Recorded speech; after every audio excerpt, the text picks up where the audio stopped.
What keeps theatre alive? Is it the stories or the performers, etc.? Both, I think. Yeah. I mean, you need to have stories to tell.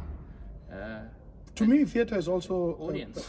Society's conscience. So, or rather, a mirror. You know, we mirror society more often than than television would, because there's so many red tapes in TV. We can talk about social, political issues, where else on TV sometimes, depending on who's controlling that TV channel, Absolutely. you might not be able to. I mean, they've got a far wider commercial spread often, and you've got to dance a little more carefully. Whereas if you're a solo performer, particularly, you can do whatever you want out there, Absolutely. right? Absolutely. And now we're tailoring it for kids. We're tailoring it for adults. We're keeping it for the whole family. So it's a very specific experience for this sort of theatre.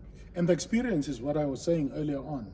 People also leaving their homes to go and watch a production. You know, that's what's keeping theatre alive.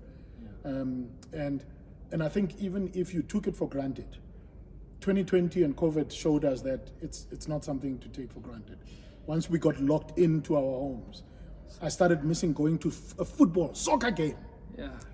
You know, No, it's so true. I'm not a big fan of soccer. I've gone for experience, but suddenly I went, you know, when this is over, I want to go and watch a soccer game. You know. And we'll tell you something about actors and performers is that we love to be close to each other. You're always sort of in like this, and even walking past people in the street and having to go around is just not natural for a performer, right?